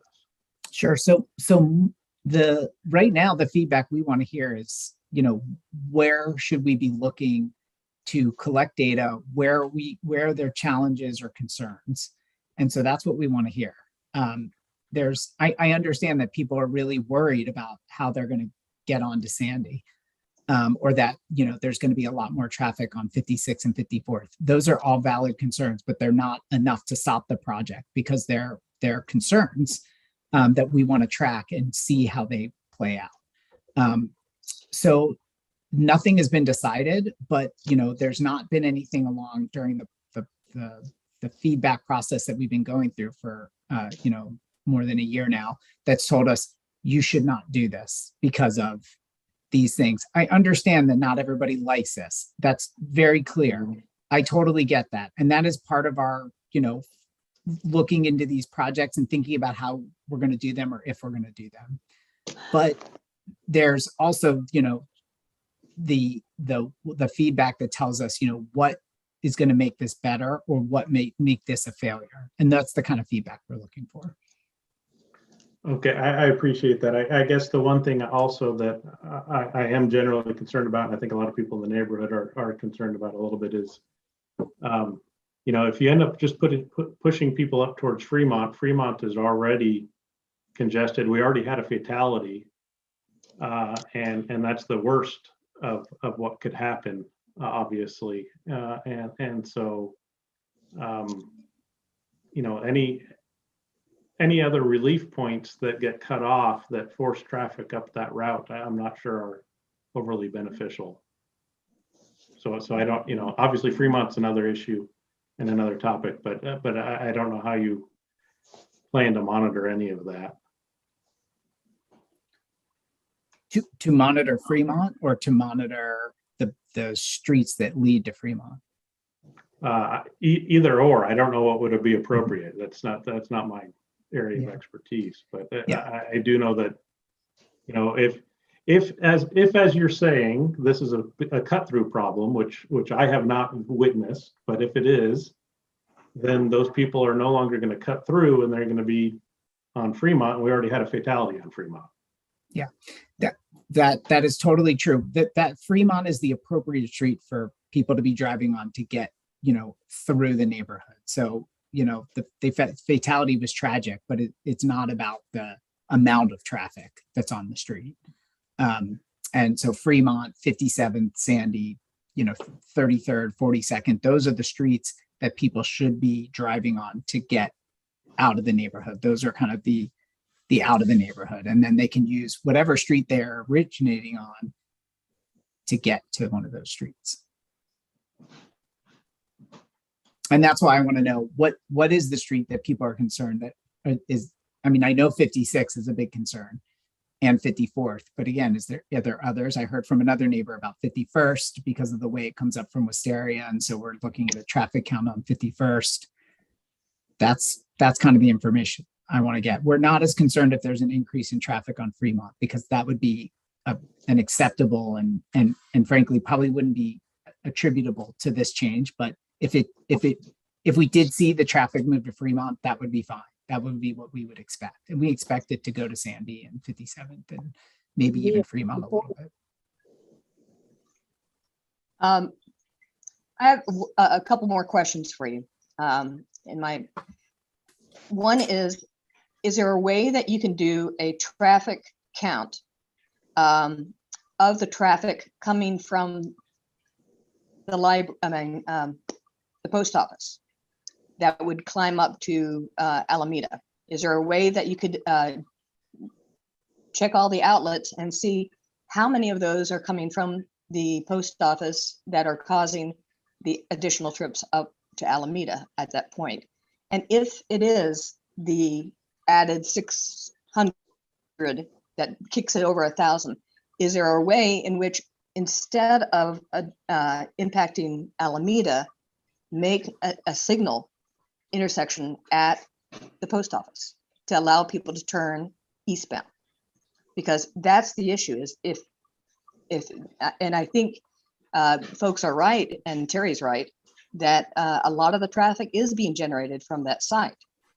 And if we can, figure out a traffic signal at that intersection instead of just a push button for pedestrians that is timed with everything else, it might resolve the issue without having to do this structural change at Alameda.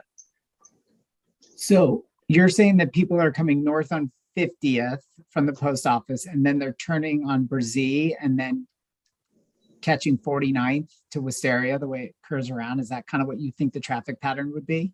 Yeah, people cannot go eastbound at 50th because the traffic's so heavy and fast. Mm-hmm. And so what is happening, people come back out of the post office, head up to Alameda Ridge to go eastbound. Yeah, and if there's a way in which you can capture the counts to justify that, is there a way that there might be a fix at 50th to address the additional trips? I'd be happy to take account on 50th, although we have a count on that leg of Wisteria. It's old though. Yeah, let me take a new count. We have a count on that kind of, Wistaria's got the two legs, the southern leg that connects to 49th and Brzee and 50th, and it didn't show a ton of traffic in 2012, but again, that's pretty old. So yeah, we actually have a count on 50th too. They're all pretty old. So yeah, let me get some new counts and see what it's showing on those places. Because if we can resolve it with the fact that we don't have very good north-south points where you can turn east safely on Sandy, we might want to just create one, and that might resolve this issue. I mean, I hear what you're saying. There's no chance that we're going to be building a signal at 50th and Sandy anytime soon. But what we could do is try to find a better way to direct people to 47th and the signal that's there. So there is an existing signal that's 3 blocks away, and that would make it pretty easy for people to get to the signal and be able to make the left turn onto Sandy from there. So, I mean, I wish we could build more signals, but we're just not building signals. They're super expensive. We just don't have the resources to build them. If anything, we're taking some signals out when they've hit the end of their lifespan, and where we can, replacing them with 4-way stops. I'm going to another neighborhood meeting about that, where we removed one. And so, but I think the point is well taken, in that if that's part of what's generating the traffic, maybe we can do more to help people, direct people to a more appropriate place to get onto Sandy. Well, it would reduce, if it could reduce the trips at Alameda and Sandy enough that we wouldn't need to block it off. I think that would be my goal. Okay, well, let me get the counts, and we'll see what the data is saying. Okay. Tamara, I'm worried about the time that we have left. Let's move on. There is a number of comments in the chat that I'm not sure what to do with those.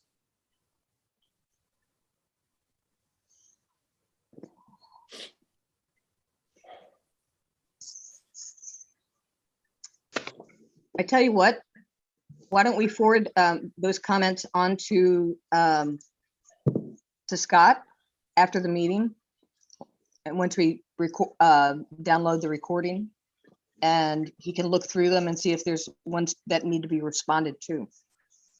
Okay, well, I'm going to just put my email and phone number in there, because I guess I could just respond back to Tamara or to Kelly, whose emails I have, but because I won't know how to get in touch with a lot of people that are leaving comments in there, because I don't have their contact info. But we could post something on our website and just call it Alameda.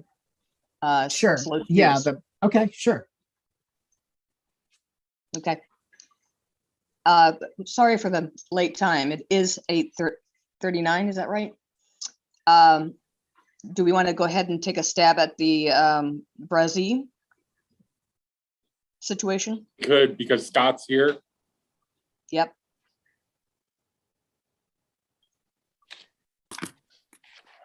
Ben, do you want to give us an update, or sure, Scott have additional information? Okay. Sure. Well, maybe Scott may have additional information. Maybe I'll start with what we know. And Sharon and Susan and I created a 4-page document, including 2 pages of Scott's at least previous 64th and Brzee update. And we printed it, plus put a document and delivered it, and asked people to sign if they couldn't be here, so that we could have votes on which do they prefer. And I think probably most everybody, it would be no surprise, preferred that we hadn't done anything there or been a little bit more thoughtful in it. But given that wasn't the point was, we have what we have today. Do we want to add the 13 planters? And we submitted a number of those votes from people to the committee today. I think it was, well, without, I don't want to say the votes. There was many that were for it, some that were not, some that felt that they should have, the people who live closer should have more say than people who don't live by it because they have to look at it every day and it impacts their property value. I think we need to come to a conclusion on what we want to do at 64th and Brazee, which would be, in my mind, short term.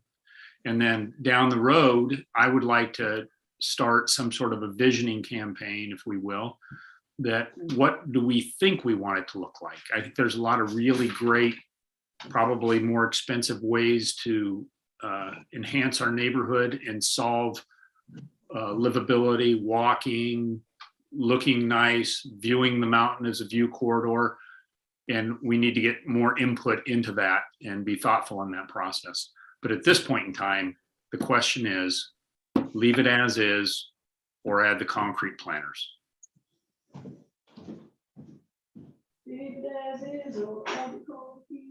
That's what I think. Scott, is there any update to the original design at 64th and Brazee with the 13 planters, or is it still the same design? No, I mean, that's still the concept design. Okay. Okay. And I mean, I do think it's, you could do the planters and that would not preclude future improvements. I mean, in fact, it's, you know, they're designed to be temporary. So they're not designed to be, this isn't a pilot project necessarily, but they're not designed to be there forever. So it doesn't mean that future improvements that could be the curb extension that I know that the neighborhood wants couldn't happen in the future if we made this investment with planters now. So, yeah. And we asked, Scott's been very forthcoming and helpful in trying to determine where we could go. So for example, my mindset was don't do anything if we can accrue the cost of putting the planters into some fund that could go towards doing something more palatable for the neighborhood. And that really isn't feasible. I mean, you probably have different pockets of money, you have different fiscal years, there's all kinds of things that would come into play that the cost of putting those planters in, we have to raise a lot more money as a neighborhood if we want to do something more than that. So do we want to do a vote on it? And really what it is, should we put up a picture for those who haven't seen it? Have people not seen it?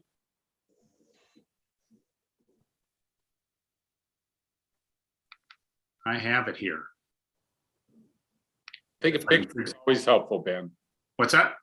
I think a picture is always helpful. Yeah, well, let me see if I can do it here. I'm going to be right behind you, Kelly, on my Zoom skills. So how do I get the screen?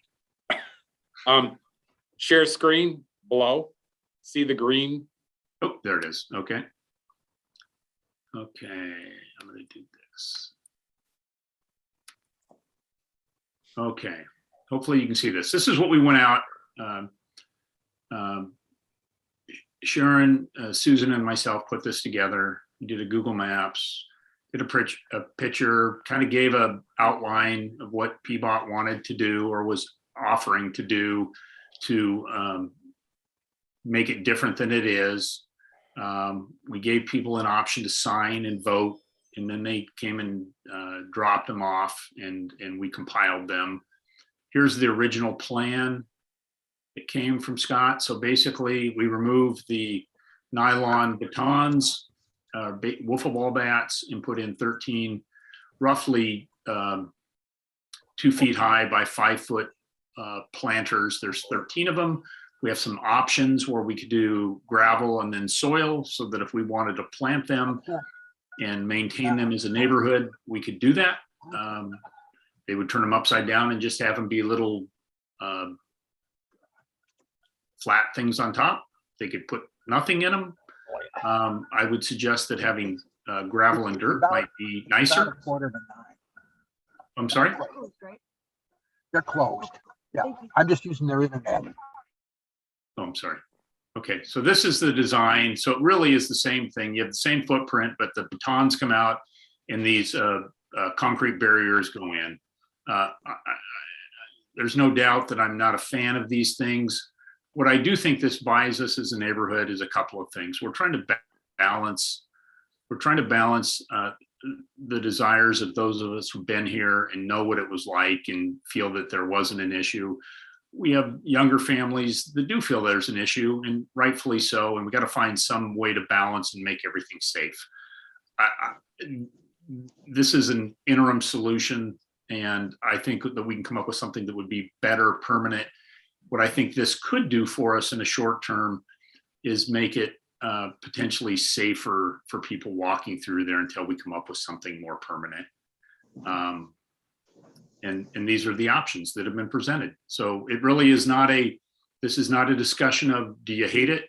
Do you love it? It's a discussion of, do we leave it as is, or do we add these options and put in the concrete barriers?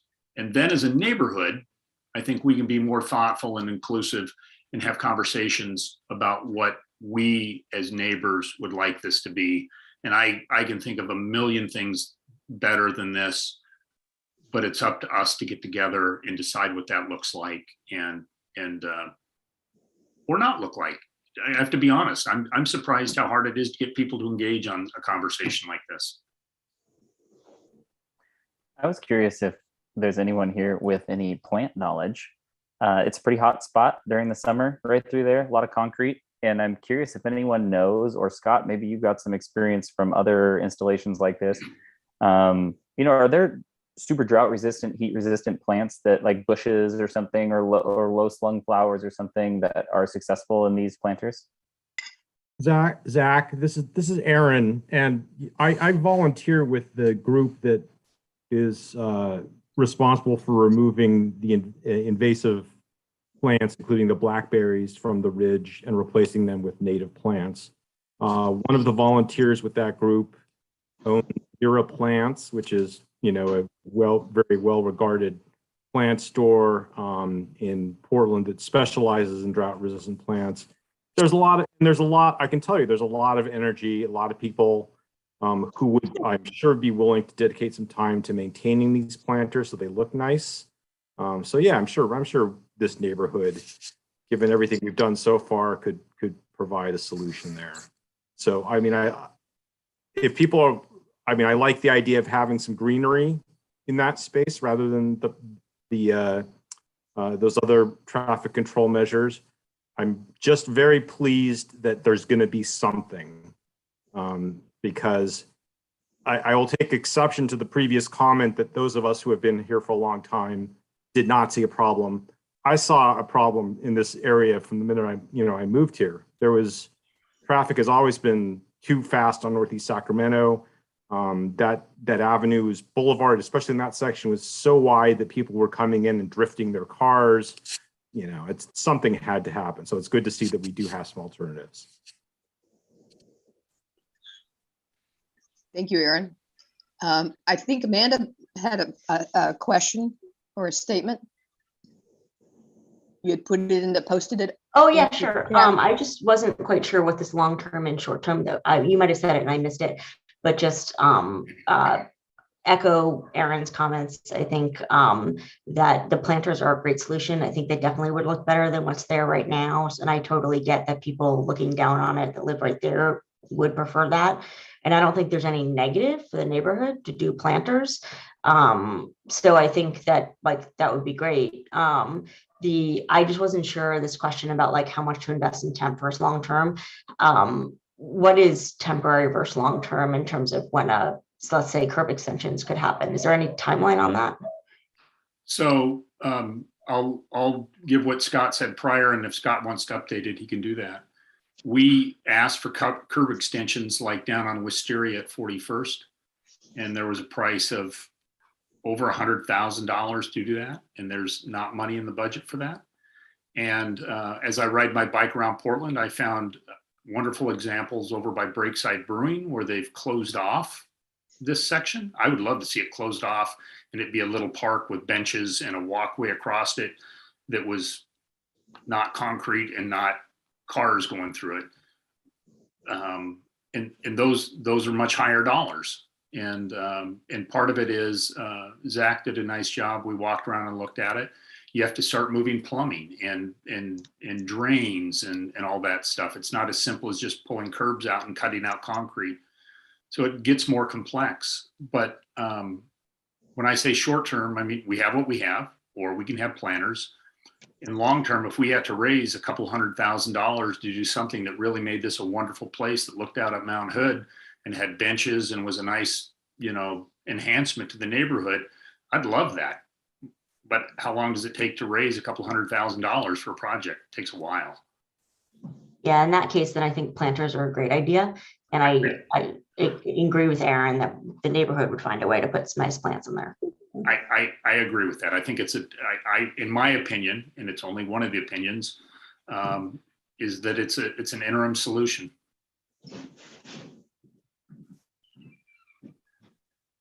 Okay, Sharon says the price tag went up to 250,000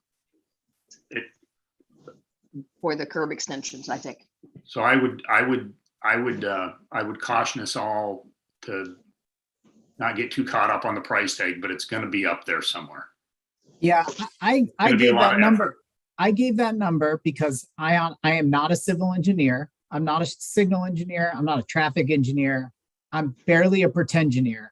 But I wanted to give you guys an idea that this is going to be somewhat of a big project. It would be great if it was $100,000, but there's going to be, and it could be depending on who a contractor is, and there's a lot of, but it's going to be six figures, and it's going to be significant. So it would be great if it was 100. It could be 250, but I just didn't want to, over promise and under deliver. I didn't want to tell you guys get 50 grand together and then have you go out for a contractor and have them come back and say it was 225, and you guys, people be like, what are you doing to us here? So I appreciate that, Scott. And I think that, to me, the hurdle for us as a neighborhood to get over is this something we want to invest in? Because we're going to have to do that. We're going to have to put time and energy into raising money and organizing and vision. PBOT's not going to do it for us. We're going to have to do it. So, so anyway. Ben, as you and Sharon, Sharon and Susan, as you talk to folks just one-on-one, did you get a sense of energy? I mean, Aaron said, he's someone who volunteers on the bluff, but did you get a sense from folks that was something that would be unifying, that they'd want to come together to do? So let me read a letter. There's a couple of comments there, and thank you for that, Aaron. So one, I'm surprised how few people wanted to engage on this. One neighbor that lives right at this intersection wrote this letter, and I'm going to read their letter. To whom it may concern, residents have been asked to vote on May 19th to accept or reject plans provided by Scott Cohen. Sorry, Scott.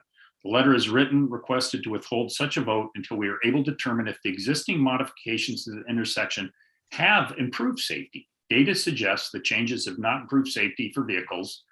They've not had any data that says that it's improved year over year for accidents, for bikes, or collisions, or pedestrians, any of those things. There's no data that supports it at this point.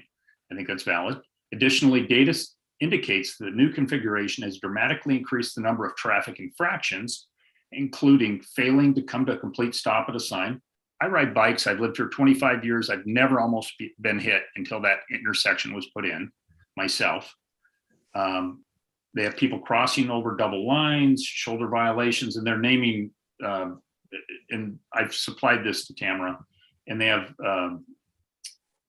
I guess it's Oregon laws, OR 81.31. They list all these things in here. Pedestrians' failure to yield to vehicles. Over a month in April 2022, pedestrian, bike, and traffic was observed during random periods of the day. 94% of vehicles violated, and they list again the traffic infractions. 74% of bicycles violated, and they listed the traffic infractions.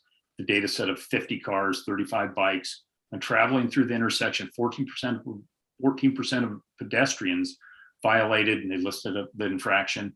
And no year-over-year data is available. As long as a long-term resident, observed infractions have likely increased by 2 to 3 times prior to the reconfiguration. Further study is required to determine if the reconfiguration of the traffic or the intersection has actually reduced pedestrian, bicycle, and vehicle safety prior to the modifications.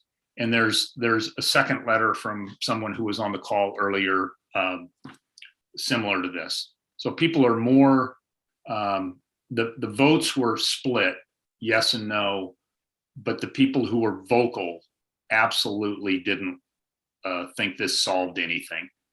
Now, and I think it's important because I had a really good conversation with Zach.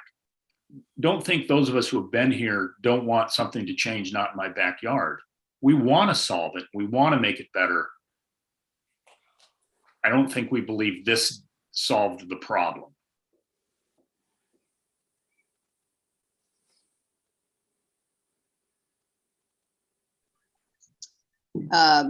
Amanda says it did for her because she walks through that intersection with her child on a regular basis.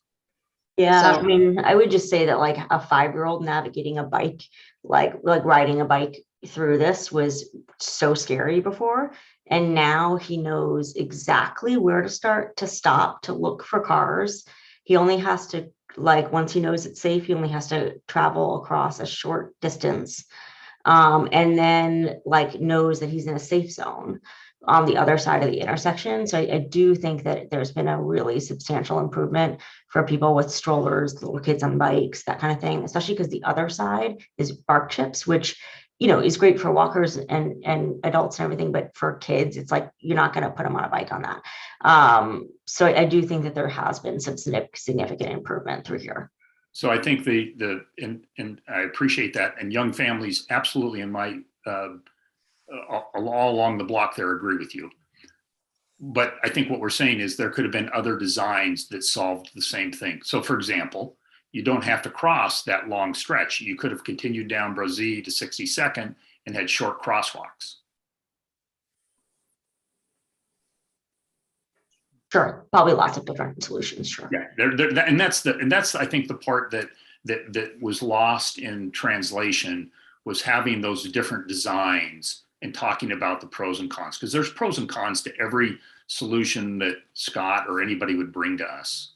Yeah, I think one thing I'd add though is that the solution they have right now means that cars and pedestrians are incentivized to stop in the same location and look to make the next movement, which I think if you had gone straight across Brazil, the pedestrians might have gone there, but then the cars would have blown past that because they can't see where which way they need to go to see who's on Sacramento to make a turn.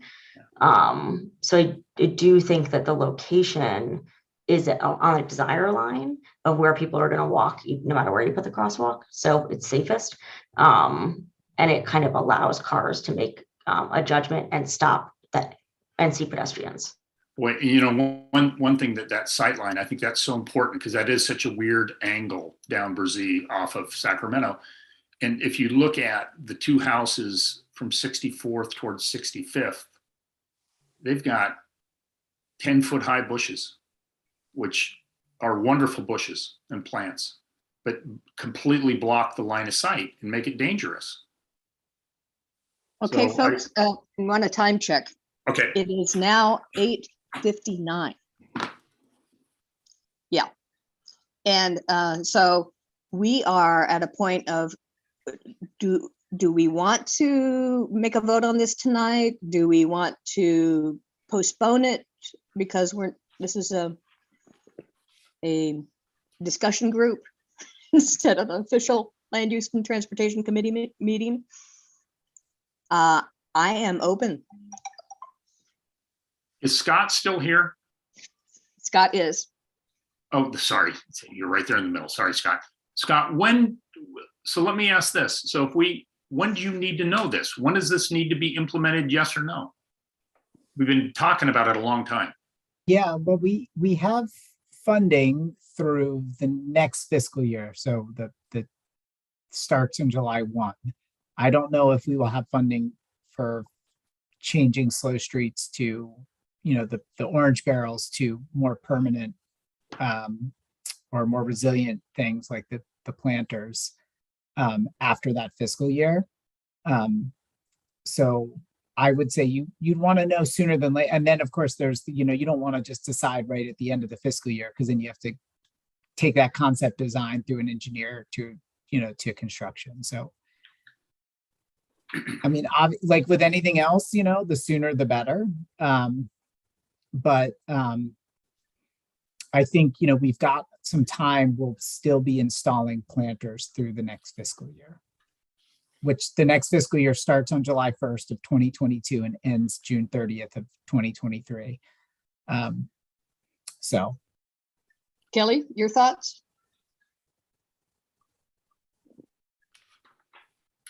Well, Tamara, we can't make any official decision without taking this to the board.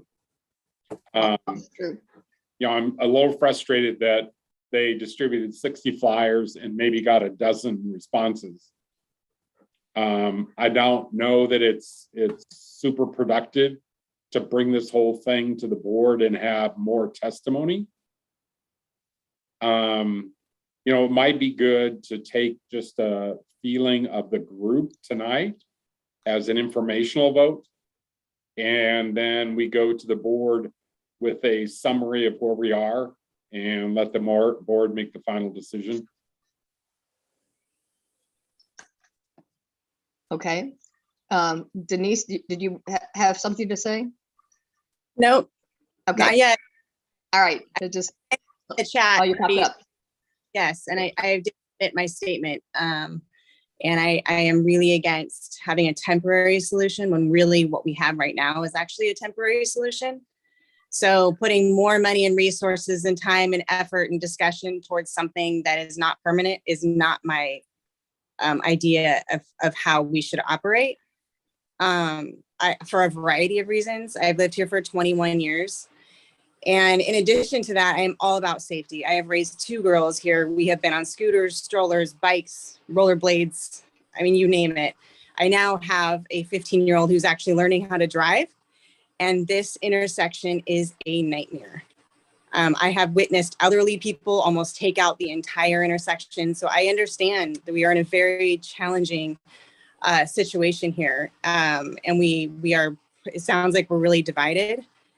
I think the current design needs significant change if we are going to implement something, even if it's temporary. As we all know, the city is maxed out. So if and when we are ready to have a permanent solution, getting them back out to remove the planters could be a major issue. That could take years. So I think we should consider that. And I think you should give yourselves a nice drive around the city and look at the concrete planters that have been planted over time and what they look like. They are ugly. They are damaged. They are graffitied. They are used as garbage cans. So then that's just one of them. Imagine 13 and managing that. And all of us deciding like cohesively what to plant there. I mean, this is going to be a political issue. So let alone the visual pollution that this creates to already a major intersection. I understand the white candlestick, hockey sticks, whatever you want to call them, are not pretty, but I think the planters will be obnoxious. And I think it will add to the confusion and the danger of this intersection. Okay, thank you. Thank you. Okay, let's do a straw vote. Terry, your thoughts? My thoughts, I'm listening to both sides of this. And personally, I think the wands or the candlesticks are ugly. I'm just wondering if there's some sort of a hybrid option here, meaning that maybe we can replace some of the candlesticks with a couple of planters or something like that, so that overall it looks better. We're not, obviously, I don't think we're going to be able to change the functionality of the intersection, but that's kind of my thoughts at this point. Is there a way we can put in maybe half a dozen planters and keep a few of the candlesticks and make it look a little better totally, but not the overblown with however many original? That's kind of my thoughts. Okay. Sharon, your thoughts? It's not a good idea to pass out flyers with a yes or no, keep the same, and provide a diagram and say, do you want this diagram? And now for us to change horses in the middle of the stream. I just don't think that's a good idea. That's not good form. It's poor process. Everything is temporary. The candlesticks could be temporary, but really they were viewed as permanent until PBOT graciously agreed to a modification. And my personal belief is the planters will be a better temporary solution than leaving the candlesticks as is. And PBOT has offered it. And thank you, Scott Cohen, for all of your patience. So that's my view. I don't live directly at that intersection, but we have made a due diligent effort. I know it's sad to pass out 60 flyers, but we made the effort, and that's all we have to do. And people had the opportunity, and that's what we want to do, is give them the opportunity to speak. And whether they chose to do it or not, that's their decision, but they had the chance. And so the people that I talked to were indeed, Zach, per your question, were indeed willing to come and tend and get together and tend those planters. Scott made some sort of comment. He says he's open to hybrid and planters. So there you go. Yeah, I just asked the engineering staff to remove all the posts and then put in planters, because I thought the posts were really the sticking point, so or one of the main sticking points. So if that's something that the neighborhood would like me to ask the engineering staff to do, I can ask if they can come up. It's not that hard for them to come up with I think, well, I shouldn't speak. I don't think it's that hard for them to come up with a concept design that incorporates some of the posts and the planters, but I also don't want to derail your momentum. So I'm happy to do that if you guys want me to. But then we'd have to go back to the people again. I mean, we already did it. They had their chance. If we start doing that again, we have to do it all over again. Well, that is true. That is up to you. I mean, I know, I will Scott, say, yeah, people I'm not talking to you. I'm talking to these other people. You're an innocent bystander here. Zachary? On this one, I actually am innocent, but. Zachary, your thoughts? A couple thoughts. So one is, I think often in our society, this is a bit of my soapbox, we're isolated and in our own little worlds. And so having a place where people can come together and tend some greenery together, there may be some community building. And Sharon, you were just saying that there was some openness. So that's one thought I have. Denise, your point is well taken, around what is the long term. They are, as Scott said, temporary. And if they become permanent, then that's not their intended purpose, and they will degrade and they won't look great. So that's certainly real.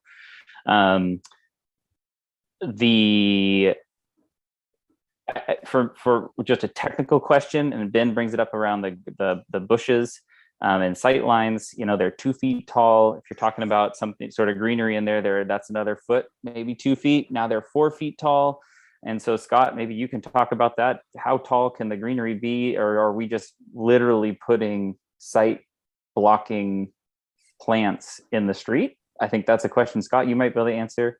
And then my last point is it's 9:09, and at the very, very minimum, we should be not doing this tonight. We should do it next month because everyone's tired, and we said we'd end at 9. And so I think we should probably not even vote, but say let's table it for a month from now. It sounds like Scott's saying that's not going to change the timing of things. Yeah, just thank you. This could just give you an idea. The shrubbery needs to be low and allow sight lines. So if there's like real dense bushes, then PBOT's going to remove it. Okay. They will frown, they're frowned. Yeah. Okay. And then I just add this last thing. Generally speaking, as a father of 2 who goes through there often on bike or stroller or walking, I am all in favor of things to slow people down and make it feel safer. So that's just my starting point. Okay. At this point, I'm just going to table it and we'll give an update to the board. And do we want the board to make a decision on this, Kelly? Well, I don't think we can wait forever. True. Decision here. I like the visual that Scott showed. That looked nice. So I would like to have the board make a decision. Okay, so that's a motion for Scott's design. Is that correct?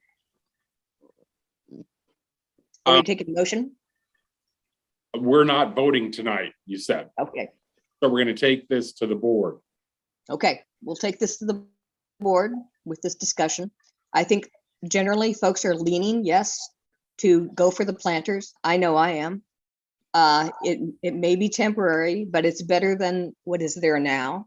And if you have votes of confidence from folks that are working on the ridge anyway, that they could help, all the better. So I like the idea that we might be able to color them in different colors, make them more childlike, fun. And maybe that will reduce the chance for graffiti as well. So at this point, I would accept a recommendation for us to adjourn since we're running out of time. It's been a good discussion. Second. Thanks for being here, Scott. All those in favor, and thank you, Scott. Say aye. Thank you, Scott. Thank you, Scott. Okay. Aye. We're adjourned. Thank you so much. Good night. Good night. Good night.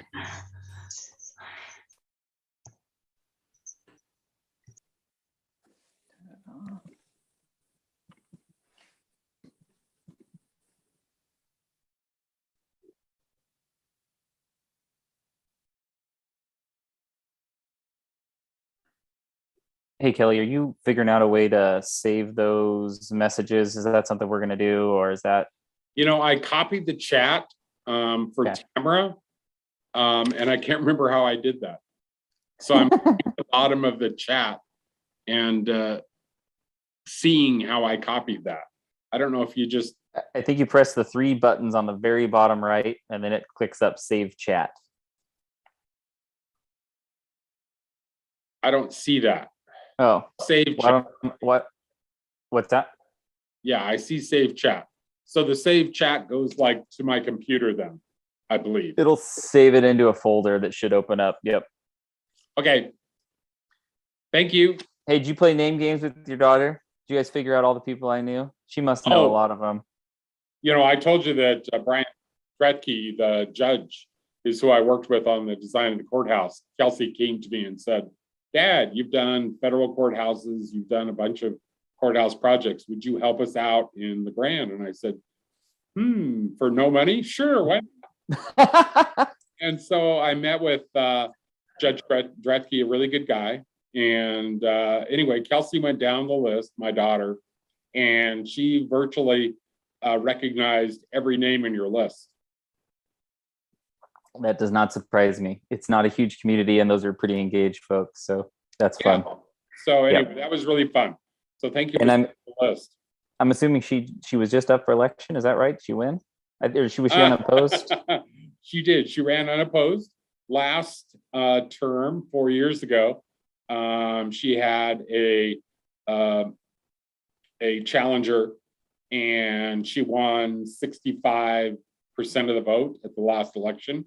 I was kind of sad because Jackie and I went and we did door-to-door knocking, and we did posters and flyers and all this stuff, and we were really engaged because it was fun to do. So I was disappointed that she didn't have an opponent, but it's money, personal money that comes out of their resources. Raising money for a DA race in LeGrand is a challenge. Yeah. The DAs support each other, and she contributes to other DAs, but it's still a lot of resources and time. And so absolutely. I bet she was. So just one more story. Kelsey was instrumental in one of the current judges was really derelicting his duties. And so she filed to have some of his responsibilities removed. It caused somewhat of a furor within the community. But people filed a bar complaint against Kelsey. It was all this trauma. Anyway, she was in the right, and the Justice Department and the bar all found that she was doing the right thing, which is partly part of her job description. But the woman that was supporting the judge filed a write-in campaign at the last minute. And so she got like 5.3% of the vote. And Kelsey was kind of pissed about that. I said, Kelsey, you got 95% of the vote. I don't totally complain. Do you remember the judge's name that she filed that against? Probably know them too. Williams. I think. Oh, Wes. Really? No. Oh. Is that right? Was it? It might have been Wes Williams. He's one of the local judges. He was just elected in the last judicial cycle, but he was pretty incompetent in what he did. And interesting. So, it's a pretty elaborate process to take away his responsibilities. And so Kelsey was successful, showed, there was just pages and pages and audio recordings and all this stuff that showed that he was really not capable of doing his job. So, and the powers to be sided with Kelsey, and he now is doing trivial judicial matters, I guess is what I'd say. Interesting. I think I just Googled Wes Williams LeGrand, and a article popped up from the Observer that says district attorney moves to sidelines judge Wes Williams. That must have been him. Yep, that's him. Interesting. So Wes lives like a block and a half from where I grew up, and so like obviously I think he even maybe volunteered as a mock trial court when he was an attorney, a mock trial court judge to like help the high school team that I was on. And so like my frame of reference is as a 17-year-old Wes Williams, not as an adult. Is he actually any good at his job? And so it's so fascinating when you have these people in your mind that from one frame of reference, and then you find out maybe not so good. So you did mock trials in LeGrand? Yeah, so when I was in high school, I was on the mock trial team. We were actually pretty good. And then my senior year, that I was team going to say, oh, it did? Yeah, Kelsey, was on mock trials in Portland. She, in fact, won state and went to competition in St. Louis Anyway, okay. she restarted the mock trial team in LeGrand when she moved there. And so now they have a team, and they have been to regionals, but they haven't exactly been stellar. Yeah. Well, the mock trial coach that was just like a stalwart for years was actually the sister of my piano teacher, and she was great. She had no idea what she was doing, but she knew all the lawyers and judges in town, so they'd come help us. And she just like within like 2 years after retirement got sick and died, cancer. And then there just wasn't that foundation to keep it going. So that's really cool to hear that she's taken that on. It was a wonderful thing for kids. Yeah, it really helped Kelsey and kind of solidified her desire to be an attorney. So good for her. That's cool. Well, right on. All right, my man. Well, it's late. Time for bed. Okay. Thanks, Zach. I appreciate all you're doing, and thank you for volunteering to be vice chair. Thank you for saying that. We're going to see how it goes. I talked 3 people into joining the board. 3? Yeah. Whoa, way to go. Across the street there, one across the street there, and one across the street there. Cool. Okay. That's awesome. Yeah. Are you all meeting with Terry tomorrow? Terry did not respond to Tamara's email. Terry likes to respond to the emails he likes to respond to. So I don't know. Okay. We get ready for the garage sale, so that's going to be a big deal. Big deal, babe. All right, man. Let's hope for some sun tomorrow. Yeah. Take care. All right. See ya. Bye.